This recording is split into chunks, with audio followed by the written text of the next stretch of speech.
우리 송광욱 장로님 큰아들 송우람 부부가 지금 왔는데 일부 예배 때 장로님이 감사한금 올렸는데 아이 낳았다는 걸로 제가 해석해가지고 제가 일부 예배 때 아이 주셔서 감사합니다 그리고 기도했는데 이제 붙더니 낳은 게 아니고 이제 잉태했다고 이제 가졌다고. 예, 제가 아이가 나면 이렇게 좋아하다 보니까 벌써 전 난 줄로 알고 안 그래도 기도하면서도 참 빠르다 생각했습니다.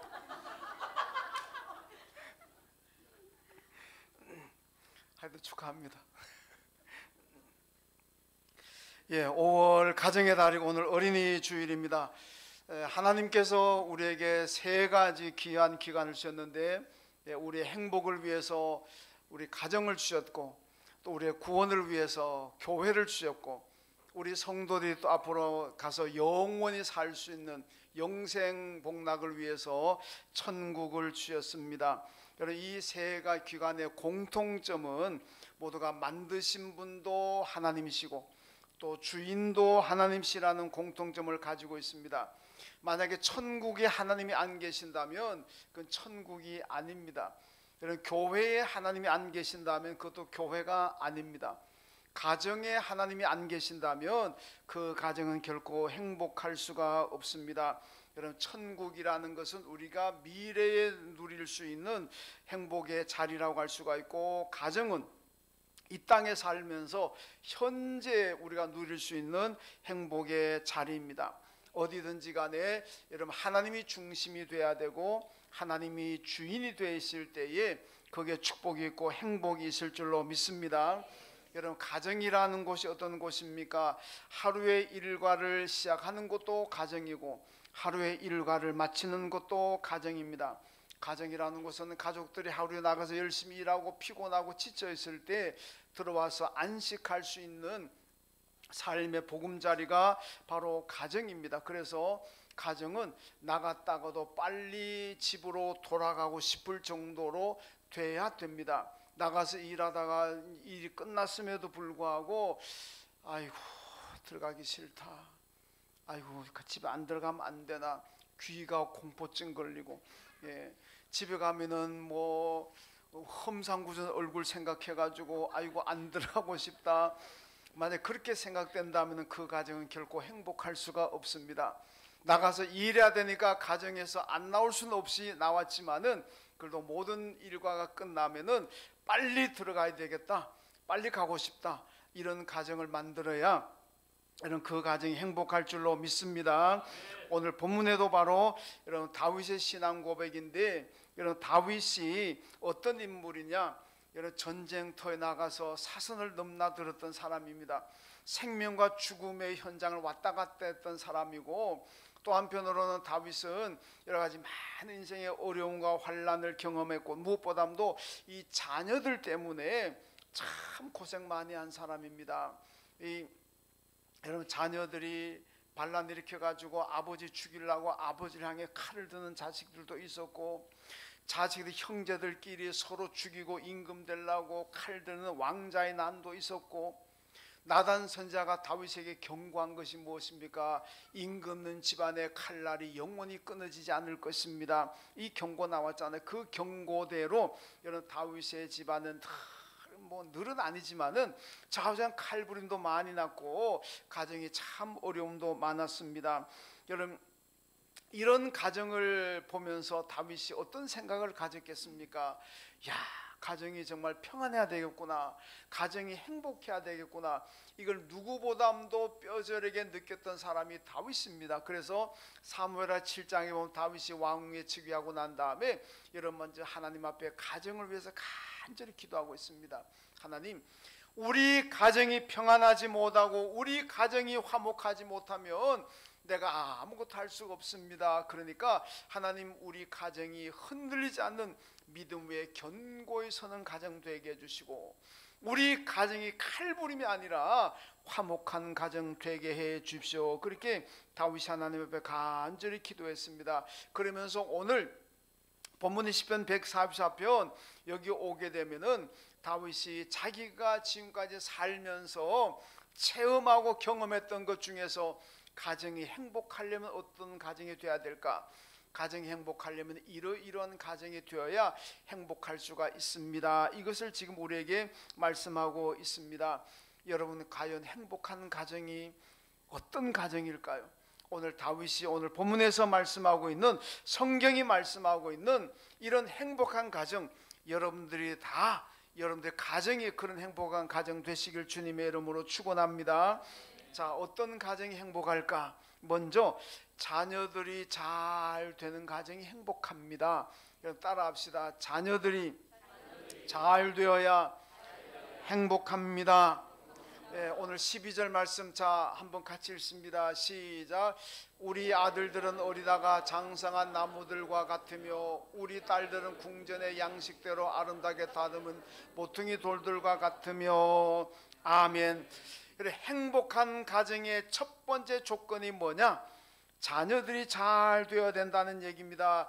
여러분, 내 자녀들이 잘 되고 어디 가서든지 칭찬받고 어디 가서든지 간에 꼭 필요한 사람으로 인정받게 되면 그 부모는 어디 가서든지 간에 기죽지 않습니다. 어디 가서든지 내 자녀 자랑할 수가 있습니다. 그러니까 자녀가 잘 되어 자녀들을 자랑하고 사는 부모가 행복하지 않습니까? 여러분, 부모의 행복이라는 게 뭐겠습니까? 내 자녀들이 사람들이 인정해주고 내 자녀들을 사람들이 존경해주고 나도 어디 가서 내 자녀들을 자랑할 수가 있다면 이게 부모의 행복이 아니겠습니까? 여러분, 그래서 그런 의미에서 본다면 행복한 가정이 되려면 자녀가 잘 돼야 된다는 말씀입니다. 여러분, 시편 127편 5절 말씀 보니까 자녀가 잘 되면 성문에서 원수와 말할 때에도 수치를 당하지 않는다, 그렇게 얘기합니다. 여러분, 원수 관계가 되면은 그 원수는 나를 사람 취급하지 않습니다. 여러분, 그렇잖아요. 원수가 안 되어도 사람들이 나를 비난하고 모함하기도 하고 막 이러쿵저러쿵 하는 세상인데 나하고 원수된 사람입니다. 그 원수된 사람이 나를 칭찬하겠습니까? 그 원수된 사람은 나를 어떻게 하든지 세상 말로 밟으려 그럴 것이고 무너뜨리려 그럴 것이고 그럴 거 아닙니까? 그런데 내 자녀가 잘 되면 원수들까지도 나를 함부로 하지 못한다. 원수들에게서도 내가 수치를 당하지 않는다. 그렇게 지금 말씀하고 있습니다. 여러분, 우리 자녀들이 여기 오늘 본문 12절 말씀처럼 장성한 나무 같고 궁궐에 아름답게 양식대로 다듬은 모퉁이 돌과 같다. 이 여러분, 궁전에 일반 서민들이 사는 집안도 그 모퉁이 돌이 귀하잖아요, 그죠? 근데 여러분, 임금이 사는 집안에 궁궐에 모퉁이 돌 같으면 얼마나 더 좋은 데를 갖다 놓. 일반 서민들 모퉁이 돌이야 그냥 뭐 아름답지도 안 하고 그냥 이렇게 갖다 놓겠지만은 임금 궁궐의 모퉁이 돌은 이제는 그 나라에서 최고로 좋다고 하는 돌을 갖다 놓지 않겠습니까? 모퉁이 돌이 그만큼 중요한 겁니다. 그 모퉁이 돌을 빼버리면은 궁궐이고 뭐간에 다 무너지게 돼 있습니다. 그런데 우리 자녀들이 궁궐의 양식대로 아름답게 다듬은 모퉁이 돌과 같다. 이게 뭡니까? 내 자녀들이 어디 가서든지 존귀하게 귀하게 인정받고 쓰임받는다는 얘기입니다. 우리 자녀들이 잘 성장해서 하나님 교회의 존귀한 인물로 쓰임받고 이 사회에 나가서 여러분 일터에서 존귀하게 쓰임받는다면 그 자녀는 잘 둔 가정인 줄로 믿습니다. 뭐 자녀가 태어나가서 대통령 해야 되고 뭐 장관 해야 되고 국회의원 해야 되고 무슨 뭐 장군이 돼야 되고 그런 뜻이 아니라, 물론 그것도 잘 되는 거지만은 어디서든지 내 자녀가 욕먹지 않고 손가락질 당하지 않고 저런 사람은 우리 사회에서 차라리 없는 것이 낫다 이런 소리 듣지 않고 야, 참 어디서든지 사랑받고 존중받는 자녀를 두었다면 그 자녀는 성공한 자녀고 그런 자녀를 두는 가정이 정말 행복한 가정인 줄로 믿습니다. 여러분, 그런데 성공한 자녀로 키우려면 어떻게 해야 되겠습니까? 그 자녀 위해서 하나님께 간절히 기도해야 될 줄로 믿습니다. 기도로 물어야 됩니다. 여러분, 사사기 13장 보면요, 이 마노아라는 사람에게 하나님께서 예고합니다. 너희 가정에 아들이 태어날 것이다. 그러니까 이 마노아가 하나님 앞에 묻습니다. 기도하면서 하나님, 내게 아이를 주신다고 말씀하셨는데 이 아이가 태어나면 내가 어떻게 기르면 되겠습니까? 어떻게 그 아이를 내가 교육을 시킬까요? 이거를 질문하잖아요. 그러니까 하나님께서 말씀하는 게 뭡니까? 나실인으로 구별되게 키워라. 이 아이가 삼손입니다. 여러분, 이 마노아의 신앙으로 우리 부모들이 돌아가야 됩니다. 하나님 내게 주시는 이 아이를 내가 어떻게 키울까요? 어떻게 키우면 하나님이 기뻐하시겠습니까? 하나님께 묻고 하나님의 뜻대로 우리 아이를 키우는 것이 신앙의 부모인 줄로 믿습니다. 여러분, 하나님께 만약 질문을 던져보세요. 하나님, 우리 아이를 어떻게 키울까요? 하나님 뭐라고 대답하실 것 같습니까? 그래, 네 아이를 공부 잘 시켜라. 주일날 바쁠 때는 주일날 교회 보내지 말고 공부하게 만들고, 시험 기간에는 교회 안 가도 되니까 공부하게 만들어라. 주일날 교회 가서 예배 안 들어도 되니까 학원 잘 보내라. 성경 읽는 시간 허비하지 말고 성경 읽을 때 성경 뺏어버리고 영어 책 갖다 주고 수학 책 갖다 공부하게 만들어라. 여러분, 하나님께서 그렇게 말씀하시겠습니까? 아니죠. 절대로 우리가 믿는 하나님 그렇게 말씀하지 않습니다. 하나님께 물어보시면은, 여러분, 무슨 뭐 학원에 특강이 있다고 해서 주일날 뭐 시험 앞에 두고 특강한다고 해서 교회 가지 말고 학원 가서 공부하라. 하나님은 절대로 그렇게 말씀하지 않습니다. 하나님의 대답은 언제나 똑같습니다. 먼저 신앙교육부터 잘 시켜라. 먼저 예배 잘 드리게 만들고 먼저 하나님 말씀 열심히 읽게 만들어라. 그러면 내가 그 아이를 축복해 줄게. 이게 하나님의 대답인 줄로 믿습니다. 여러분, 우리가 부모들이 다 그거 알잖아요. 신앙을 가진 부모들이 하면 그렇게 해야 된다고 다 압니다. 다 아는데도 왜 잘 못 지킵니까? 여러분, 제가 교육준사 할 때요, 그때가 1980년대인데 야, 미안합니다. 장로님 가정의 아이들도 고3 되니까 교회 안 나오더라고요. 더 이상 얘기 안 하겠습니다. 그러면 그 교회가 뭐가 되겠습니까? 여러분, 부모님들이 그러면 안 된다는 거 알면서 왜 그렇게 합니까? 내 아이는 교회가 있는 시간에 옆집의 아이는 학원 가서 공부하고 있습니다. 내 아이는 성경책 읽는 그 시간에 옆집 아이는 다 친구들은 보니까 영어 공부하고 있고 수학 공부하고 있고 무슨 공부하고 있고, 야, 판판이 이러다간 우리 아이 큰일 나겠다.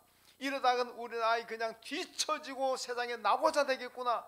이 생각하니까 불안해서 못 견디, 부모가 불안해가지고, 그래서 성경책 뺏어버리기도 하고 교회 학원 안 가고 교회 가려고 그러면 막 야단 쳐가지고 학원 보내기도 하고.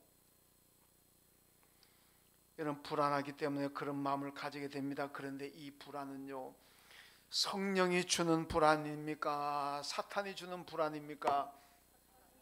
사탄이 주는 불안입니다. 인본주의적인 생각이고 사탄의 생각입니다. 우리가 내 아이를 믿음으로 키우려고 그러면 자꾸 사탄이란 놈 와가지고, 그러다가 너 큰일 난다, 네 아들 나중에 대학 떨어진다, 회사 못 들어간다, 옆집의 친구들은 전부 다 공부하는데 네 아이는 왜 교회 보내느냐, 왜 성경 읽게 만드느냐, 아이 앞길 망치려고 그러느냐. 여러분, 이거는 사탄의 소리고 사탄의 생각인 줄로 믿습니다. 하나님은 절대로 그러지 않는다는 우리가 잘 기억해야 됩니다. 여러분, 이 제약회사나 뭐 의사 병원 쪽에서 임상 시험이라는 걸 많이 하잖아요.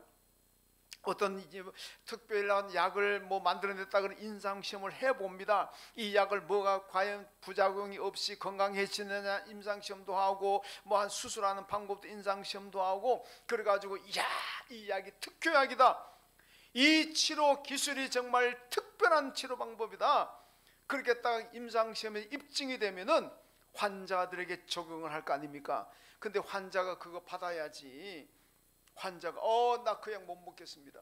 아무리 임상시험에서 특효약이라고 그러면 난 그거 못 먹겠습니다. 아무리 의사 선생님들이 연구해서 개발한 수술 방법을 할지라도 나 그거 못 하겠습니다. 임상시험에서 특별한 효능이 있는 걸로 결론이 났음에도 불구하고 환자가 거부한다면 그 환자 건강해지겠습니까? 병 고치겠습니까? 못 고칩니다. 못 고쳐요. 여러분, 이 신앙 교육에 대한 역사의 임상시험은 이미 끝났습니다. 하나님께서 어떤 사람을 통해서 임상시험을 하셨습니까? 바로 유태인들입니다. 유태인들을 통해서, 여러분, 유태인들은 먼저 하나님 말씀으로 신앙교육 시키고 있고, 먼저 하나님 예배드리게 만들고 있고, 이 세상의 그 어떤 것보다도 먼저 하나님 잘 섬기도록만 교육시키는 게 유태인입니다. 유태인이 세상 꼴찌가 되었습니까? 그래가지고 남들은 세상 공부하는데 유태인들은 맨날 성경 읽는다고 해서, 여러분, 유태인들이 빌빌하는 민족입니까? 지금 전 세계 가장 우수하고 탁월한 민족 되지 않습니까? 유태인이 처음부터 그런 거 아닙니다. 여러분, 구약 성경 보세요. 유태인이 이스라엘의 조상된 아브라함, 이삭, 야곱, 뭐 요셉 이런 족장들 보면요, 다 떠돌이 생활해, 정처 없이 떠돌이 생활합니다. 간 데마다 빼앗기고 간 데마다 얻어 터지고 도망다니고, 애굽에 내려가서 430년 동안 종살이합니다. 바빌론 포로 끌려가지고 70년 동안 포로 생활합니다. 날마다 하루도 편할 날 없이 전쟁이 그치고, 여러분, 예루살렘이라는 곳이 세계에서 가장 전쟁이 많은 곳 아닙니까? 맨날 쥐어박히고 얻어 터지고, 사사기 보세요. 열심히 농사 지어고 농작물 만들어 놓으면 다 빼앗아가 버리죠. 열심히 양 키우고 소 키워 놓으면 이방에 들어와가 다 빼앗아가 버리죠. 맨날 당하고 사는 민족입니다. 그렇게 지지도 못나고 맨날 종살이하던 그 민족이 오늘 어떻게 되었습니까? 전 세계 가장 우수한 민족 되었잖아요. 왜 그렇습니까? 신앙 교육인 줄로 믿습니다. 먼저 하나님 섬기게 만들고, 먼저 예배드리게 만들고, 먼저 말씀에 순종하게 만드니까 하나님께서 축복하시는 거예요. 신명기 18장 1절에서 뭐라 그럽니까? 내가 가나안 땅 들어가서 하나님 말씀 잘 순종하면은 내가 온 세계 위에 뛰어난 이름이 될 것이라 그러잖아요. 그 말씀대로 된 겁니다. 여러분, 그래서 우리는 이미 어떻게 내 자녀들을 교육시키는 것이 성공시키느냐는 역사적 임상시험은 이미 유태인을 통해서 이미 결론 났습니다. 그렇다면 결과 입증된 그 교육 방법을 우리가 받아들여야 되지 않겠습니까? 그러면은 내 자녀들이 하나님의 축복을 받아서 잘 될 것이고, 여러분의 자녀가 잘 될 때 여러분의 가정도 행복할 줄로 믿습니다. 여러분의 가정, 여러분의 자녀들이 이런 축복 누리시길 주님의 이름으로 축원합니다. 그 다음에 두 번째는요, 가정이 부자가 되어야 행복합니다. 한번 따라 합시다. 가정이 부자가 되어야 행복합니다. 또 순간적으로 오해하지 마세요. 아이고, 교회 갔더니 그럼 가난한 사람은 맨날 돈 없으면 맨날 불행하겠네. 여러분, 그러지 마시고 끝까지 잘 들으십시오. 오늘 13절에 보면 우리의 곶과 안에는 백옥이 가득하며 우리의 양은 들에서 천천과 만만으로 번성하며 우리의 수소는 무겁게 실었으며, 그렇게 말씀합니다. 창고에 곡식이 넘치고 양은 번성하고 수소는 무겁게 실었습니다. 쉽게 말하면 부자 되었다는 얘기입니다. 여러분, 부자 되어야 가정이 행복합니다. 여러분 꼭 부자 되시고, 여러분 다 부자 될 줄로 믿습니다. 자, 말씀 잘 들으세요. 나는 부자라고 생각하는 사람은 늘 행복하지만은 나는 가난하다 생각하는 사람은 평생 그냥 불행하게 사는 겁니다. 여러분, 내가 행복한 사람, 나는 부자다 그렇게 생각하면 그 행복한 사람이고, 나는 가난하다, 왜 이리 없는 게 많나 그러면은 그 사람은 늘 평생 불행하게 사는 겁니다. 그런데요, 예수 믿으면 다 부자 될 줄로 믿습니다. 여러분, 예수 제대로 믿고 예수 제대로 만나면은 한 사람도 예외 없이 다 부자 될 줄로 믿습니다. 왜 그런지 아십니까? 예수 믿기 전에 내가 가난하다 생각하고, 예수 믿기 전에는 이것도 없고 저것도 없고 없는 것, 맨날 없는 것만 생각하니까 나는 가난하다 그랬는데, 여러분 예수 믿었습니다. 예수 만났습니다. 예수 만나고 예수 믿고 보니까 하나님이 내 아버지십니다. 내가 구원을 받았습니다. 천국을 받았습니다. 영생이 내게 보장되어 있습니다. 내가 어렵고 환난 당할 때마다 기도만 하면은 하나님께서 내게 응답해 주십니다. 우와, 이렇게 좋은 교도 있습니까? 다 부자인 줄로 믿습니다. 여러분 예수 믿고 부자 된다는 것이 예수 믿기 전에 없던 금덩어리가 떨어져서 그런 게 아니고, 예수 믿고 부자 된다는 게 예수 믿기 전에는 은행 통장 잔고가 없었는데 예수 믿고 나니까 교회에서 몇 억을 갖다가 은행에 넣어줘가지고 부자 된다는 그런 뜻 아닙니다. 여러분 예수 믿고 나니까 와, 하나님의 자녀가 되었지요. 기도만 하면 하나님 응답해 주시지요. 구원받았죠. 천국의 영생이 보장되어 있죠. 이거 생각하니까 얼마나 감사하고 얼마나 감격하겠습니까? 그게 바로 부자인 줄로 믿습니다. 맨날 세상에 살면서 왜 이렇게 나는 없냐, 내 친구는 저렇게 으리으리한 집에 사는데 나는 집도 이렇고, 누구는 벤츠 타고 다니고 누구는 BMW 타고 다니는데 나는 왜 이렇게 국산차도 조그마한 거밖에 못하고. 그렇게 알고 나는 가난하구나, 나는 가난하구나. 그랬던 사람이 예수 믿고 구원을 얻고 천국의 영생을 가졌다고 생각하는 순간에 우와, 나는 부자다. 그래서 여러분 예수 제대로 믿으면은 다 부자인 줄로 믿습니다. 여러분 우리가 예수 믿으면 감사할 일이 얼마나 많습니까? 예수의 하나님의 자녀가 된 것도 감사하고, 구원도 감사하고, 천국도 감사하고, 모든 것이 감사합니다. 여러분 감사하는 사람이 부자인 줄로 믿습니다. 몇 천억을 가지고도 맨날 성질내고 맨날 불평하고 살아간다면 그건 가난한 사람인 거예요. 전세를 살고 월세를 살아도, 내일 밥 먹을 끼니 걱정을 하고 살더라도 오늘 내가 늘 감사하는 마음으로 산다면 그 사람이 진짜 부자인 줄로 믿습니다. 예수 믿으면 그런 부자 되게 되는 겁니다. 그러니까 예수 잘 믿으십시오. 잘 믿으면 다 부자일 줄로 믿습니다. 여러분 요한계시록 21장에 보면요, 천국에는 12가지 진주와 보석으로 우리가 영원히 살 수 있는 집을 지었다 그랬습니다. 여러분 천국에 가면은 길바닥이 황금길이라 그랬습니다. 그냥 금도 귀한데 황금길은 황금길, 자갈이 전부 다 금 보석으로 되었답니다. 생명수 샘물이 흐르고 생명수 과일이 있어가지고 먹고 마시고 나면 영원히 살고, 아픔도 죽음도 곡하는 것도 애통하는 것도 없는 곳이 천국이라 그랬습니다. 여러분 이런 곳을 우리가 가서 사는데 이 땅에 그 몇십 년 살면서 조금 부족했다고 해서 그거 가지고 아이고 내 인생 망쳤구나, 야, 그러면 안 돼요. 그러면 안 돼요. 여러분 제가 어제 설교 준비하면서 인터넷에 금 한 돈이 무게가 어떻게 알아봤더니요, 금 한 돈이 3.75g이랍니다. 맞습니까? 3.75g이 한 돈이랍니다. 저 어제 알았어요. 근데 이게요 지금 40만 원 넘어간답니다. 금 한 돈이. 그러니까 여러분 그 우리 교회 근소 가지고 근소합시다. 재직 근소 가지고 교사 근소 가시면요 금 드립니다. 그러니까 열심히 근소 가십시오. 20년 근소 가시면 다 금 드립니다. 그런데요 그 금이 얼마나 귀합니까? 3.75g 그 무게 나가지. 야, 그게 40만 원 넘어간대요. 그런데요 보세요, 천국은 길바닥이 황금이랍니다. 자갈밭이 다 황금으로 되어 있대요. 여러분과 제가 가서 영원히 사는 그 천국의 집이 전부 다 12가지 진주와 보석으로 되어 있답니다.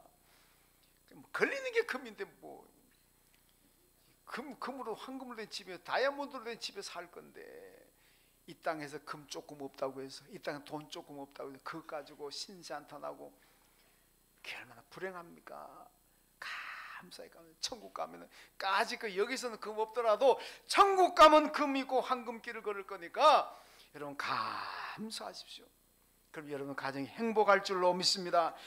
여러분 이런데도 불구하고 아이고 나는 가난하다, 여러분 천국을 가지고 있는데도 불구하고 아이고 나는 가난하다 생각한다면 그건 여러분에게 문제가 있고 여러분의 믿음에 문제가 있는 겁니다. 여러분 세상에서는요 아버지가 회장 사장이면 그 자식들은 금수저 물고 태어났다 그러잖아요. 뭐 그렇게 보면 저는 흙수저라도 물고 태어난지는 모르겠습니다만은, 그런데요, 회장 사장 자녀로 태어나온 금수저 물고 태어났다는데, 여러분과 저의 아버지 하나님은 이 우주 만물을 만드신 분이고 지금도 다스리시는 분이고, 그분은 우리가 기도하면 뭐든지 주시는 분입니다. 그런 아버지를 두고 있는데 우리야말로 금수저 다이아몬드 수저도 어마어마한 차이 아닙니까? 그러니까 여러분, 조금도 세상에 덜 가졌다고 해서 불행하다 생각하지 마시고 감사하십시오. 우리 여러분과 저의 아버지 하나님이 한 나라의 흥망성쇠도 좌우하시는 분이고 인간의 생사 화복도 다스리는 분입니다. 그분을 내 아버지로 두었는데 뭘 그렇게 낙심하고 뭘 그렇게 한탄하겠습니까? 우리는 예수 믿으면 다 부자인 줄로 믿습니다. 전에 어떤 탤런트가요, 여자 탤런트 이름은 제가 잘 기억이 안 납니다만, 그 탤런트가 텔레비에 나와서 그런 얘기 하더라고요. 자기가 영국 가가지고 우리나라 옛날 청와대 중앙청 있었잖아요. 지금 그 건물 흐렸죠. 중앙청 사진을 딱 가지고 영국 사람한테 이게 우리 집이라고 자랑했대. 이게 우리 집이라고. 그러니까 영국 사람들이 우와 부자라고 그렇게 부러워하더랍니다. 실제로 그러더라고. 여러분, 그거는 가짜 자랑이지만은 우리는 진짜입니다. 그 중앙청 보고도 우와 부자라고 부러워하는데, 우리 천국집을 보여준다면요 사람들 기절합니다. 우왕청심은 아예 사가지고 가서 먼저 먹여놓고 자랑해야 돼. 요한계시록 21장 가지고 여러분 자랑하십시오. 내가 장차 가서 살게 될 하나님 나라 영원한 집은 여러분 12가지 진주와 보석으로 된 화려하고 천국길이 황금길이고, 이거 성경 가지고 자랑해보세요. 이게 내가 가서 살 집이, 영원히 살 집이라고. 여러분, 우리는 그런 천국이 예비되어 있고 보장되어 있습니다. 그러니까 우리는 부자인 줄로 믿습니다. 나는 부자라고 생각하며 사십시오. 그럴 때 여러분의 가정이 행복할 줄로 믿습니다. 그 다음에 세 번째는 하나님의 보호를 받아야 행복한 가정이 될 수가 있습니다. 오늘 보면 14절과 15절을 보니까 또 우리를 침노하는 일이나 우리가 나아가 막는 일이 없으며, 여러분 침노하는 자들이 없습니다. 직접 나가서 원수를 막는 일도 없습니다. 우리 거리는 슬피 부르짖음도 없습니다. 왜 그렇습니까? 하나님께서 보호하시니까, 하나님께서 막아주시니까 내가 나가서 직접 싸울 필요가 없다는 말씀입니다. 이런 가정이 행복한 가정인 줄로 믿습니다. 여러분, 출애굽기를 보게 되면은요, 모세가 애굽에서 출애굽하기 전에 10가지 재앙을 행하잖아요. 그 가운데 장자 죽음 재앙이 오잖아요. 여러분, 죽음의 사자가 지날 때 애굽의 가정의 모든 장자들 다 죽습니다. 그런데 이스라엘 집안 사람들은요, 문지방에 문의 대문에 양피를 발라놓으면 그 양피를 보고는 죽음의 사자가 그냥 지나가고 그 가정은 죽지 않습니다. 여러분, 그래서 죽음의 사자가 그냥 지나갔다 넘어갔다 그래가지고 여러분 6월절을 패스오버라 그러잖아요. 여러분, 우리가 눈에 보이지 않는 그 양피, 그 피가 바로 예수 그리스도의 보혈인 줄로 믿습니다. 여러분, 우리 눈에는 육신의 눈으로는 바라볼 수가 없게 확인할 수가 없지만은 여러분, 믿음의 가정의 대문짝에는 다 예수 그리스도 보혈의 피가 다 발라져 있는 줄로 믿습니다. 우리 눈으로 확인할 수 없지만은 예수 보혈의 피가 여러분들의 가정에 다 발라져 있습니다. 죽음의 그림자가 왔다가도 그냥 패스오버 그냥 지나가 버립니다. 왜? 그 예수의 피가 있기 때문에. 사탄이 왔다가 그냥 지나갑니다. 왜? 예수의 피가 있으니까. 예수 그리스도의 십자가 보혈이 내 인생을 지켜주시고 여러분의 가정을 보호하실 줄로 믿습니다. 시편 34편 19절에 보니까 의인은 고난이 많으나 여호와께서 그 모든 고난에서 건지신다고 말씀합니다. 예수 믿고 의인된 우리가 살아가다가 고난에 처할 수도 있고 환난을 당할 수도 있지만은 하나님께서 건져주신다고 말씀하고 있습니다. 고난을 경험하게 되면 성도들이 뭐라 그럽니까? 시편 119편 기자가 이렇게 얘기합니다. 고난 받는 것이 내게 유익이라 그랬습니다. 왜 그렇습니까? 고난 당했을 때 기도하게 되고 고난 당했을 때 하나님을 의지하고 하나님을 찾게 되니까. 내 생활이 만사 형통하면 하나님께 기도도 하지 않습니다. 하나님을 찾지도 않습니다. 그런데 고난이 오게 되면 하나님을 찾습니다. 하나님께 기도합니다. 그래서 하나님을 만나잖아요. 하나님의 사랑을 체험합니다. 그리고 이래서 보니까 고난이 내게 유익이구나. 여러분 잘 생각하세요. 우리가 살아가다 보면 별의별 일 다 당할 수가 있습니다. 그런데 어떻게 해석하느냐, 해석에 따라서 그게 내게 축복이 될 수도 있고 감사가 될 수도 있고, 해석을 부정적으로 하게 되면 그 내 삶의 재앙이 될 수도 있습니다. 해석대로 가는 거예요. 긍정을 잘 해석하세요. 우리 김은영 권사님이 어제 새벽에 월상 예배 드리고 시골에 저 경상남도에 아버님이 아프셔가지고 아버님 뵈러 가다가 교통사고 났어요. 근데 집 권사님 차가 제가 볼 때 뭔 차인지 모르겠는데 굉장히 튼튼해요. 그 SUV라 그러죠. 차도 크고 튼튼한 차입니다. 근데 그가 오중 충돌 나가지고 그 단단한 차가 폐차됐어요. 그런데 권사님 멀쩡히 저 와 계시잖아요. 예, 이 박수하면 해야 돼. 여러분, 그 단단한 차가 바로 폐차돼 갔는데 권사님 지금 예배 드리고 계신다. 어떻게 해석할 겁니까? 해석 잘하면 아이고 월상 예배 와서 기도하고 갔는데 왜 그렇게 사고가 나나, 이렇게 해석해 버리면 하나도 은혜가 안 됩니다. 어떻게 해석이 되겠어요? 하나님께서 내가 월상 예배 와서 기도하고 갔더니 하나님께 차가 이 튼튼한 차가 폐차될 정도로 큰 사고가 났는데도 나를 이렇게 하나님께 지켜주셨구나. 이렇게 해석하면요 큰 복이잖아요. 그죠? 어떻게 해석하냐에 따라서 다른 거예요. 여러분, 어떤 일이 있더라도 부정적으로 해석하지 마세요. 다 긍정적으로 해석하면은 그 고난이 내게 유익이 되고 축복이 될 줄로 믿습니다. 권사님 그렇게 해석하시죠? 네. 월상 예배 드렸기 때문에 하나님께서 차가 폐차될 정도로 큰 사고 났지만은 권사님은 딱 지켜주셔가지고 예배 드리잖아요. 지금 예배 드리고 병원에 안 가시고. 요한복음 10장에 보면은 예수님께서 말씀합니다. 목자의 음성을 듣고 우리의 들어오는 양은 목자가 목숨 바쳐 지켜준다 하고 말씀합니다. 여러분, 여기 우리라는 것은 오늘의 교회를 얘기합니다. 여러분, 그 목자는 예수 그리스도입니다. 양은 바로 우리를 얘기합니다. 양인 우리가 목자이신 예수의 음성을 듣고 우리 안에 들어가면, 우리가 교회 아닙니까? 교회 안에 들어오기만 하면 우리 주님께서 목숨 바쳐서 지켜주시고 보호하신다 그랬습니다. 여러분, 믿음으로 사시고 어떤 일을 만나든지 간에 긍정적으로 해석하시고 그러면은요 그게 축복이 있고, 하나님께서 주님께서 우리 주님 십자가에 죽으시면서까지 우리를 보호하셨잖아요. 그 주님이 우리 가정을 안전하게 보호하실 줄로 믿습니다. 시편 46편 1절에 보니까 하나님은 우리의 피난처시오 힘이시니 환난 중에 만날 큰 도움이시라. 환난과 고난이 올 때에 우리를 도와줄 수 있는 분은 오직 하나님뿐이신 줄로 믿습니다. 여러분들 가정을 위해서, 자녀들 위해서, 여러분의 삶을 위해서 어렵고 힘들 때마다 먼저 하나님 바라보시고 하나님 찾으시고 하나님께 기도하십시오. 힘이 되시고 피난처가 되시고 환난 중에 만날 큰 도움이신 하나님께서, 우리 주님께서 여러분들의 가정을 지켜주시고 여러분의 가족과 자녀들의 앞날을 지켜주실 줄로 믿습니다. 하나님 아버지 감사합니다. 오늘 행복한 가정의 조건을 보았습니다. 우리 모두 가정들의 자녀가 잘 되고 다 예수 믿고 부자가 되고 하나님의 보호를 받음으로 말미암아 우리 가정이 다 행복한 가정 되게 하여 주옵소서. 예수님의 이름으로 기도하옵나이다. 아멘.